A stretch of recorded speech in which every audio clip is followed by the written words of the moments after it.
Hey guys, Dwayne Estes, the Executive Director of the Southeastern Grasslands Initiative. I'm coming to you from down near the Alabama line, but in Tennessee, Giles County, Tennessee, my home county. And one of the things I wanted to talk to you guys about, back in 2005, I was out here driving this for a project I was doing as an undergraduate student. And as I was going down this stretch of road that you see behind me, as I was going down this road, I noticed there was a goldenrod on the side of the road, and it just so happened to strike me as very unusual because of how showy it is. And I knew at that time that there's nothing in Tennessee that fits this description. And so, long story short, it actually turned out to be a goldenrod that has not been seen since 1840. We've realized that there was a site in Alabama in 2004 that was destroyed. I found this one in 2005. But before those two discoveries, the last time was actually in 1840 in western Georgia in the Piedmont region.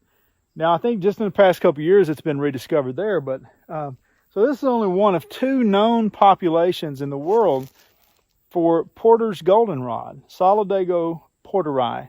And I'm seeing here a clump or two. There's a couple here that haven't yet flowered. But man, look what the risk of completely eliminating this population is high, because everything here that could support Porter's goldenrod is being mowed down. In fact, these plants are right on the edge of the mow zone. Now, what's more is you can see this stuff, which is the result of some road grading. If they had just pushed that up a little bit farther, or maybe a little bit deep onto the lower portions of those stems, you wouldn't have any more here.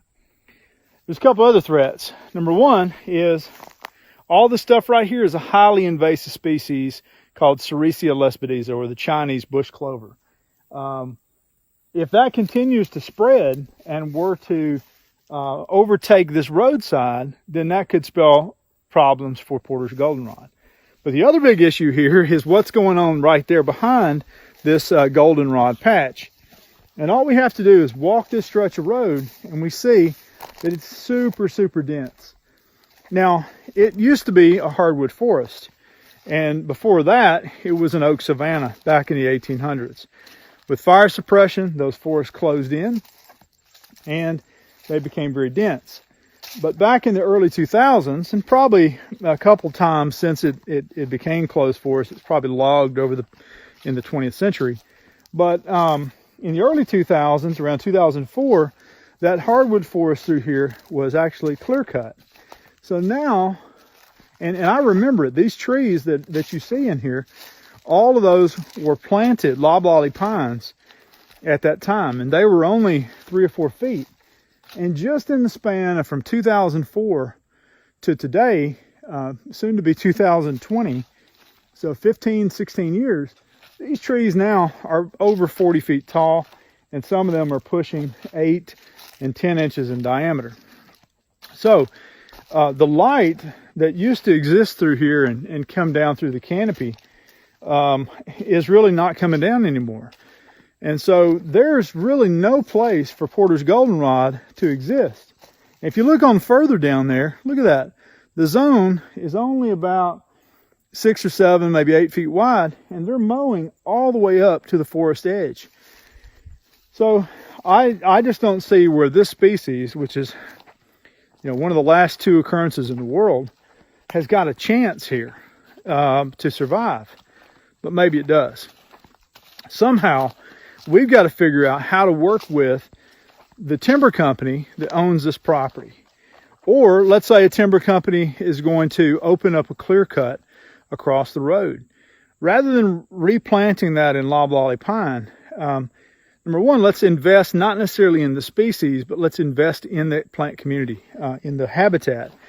So by getting in on a clear cut, instead of replanting it in loblolly pine, we could come in and actually restore that clear cut back to an oak savanna. And then having the seed from Porter's goldenrod, we'd be able to incorporate that into the restoration seed mix. Now, And a lot of places up here, especially where there are intact hardwood forests already, you don't even have to seed it. In many cases, the seed bank or the rootstock bank may still be intact.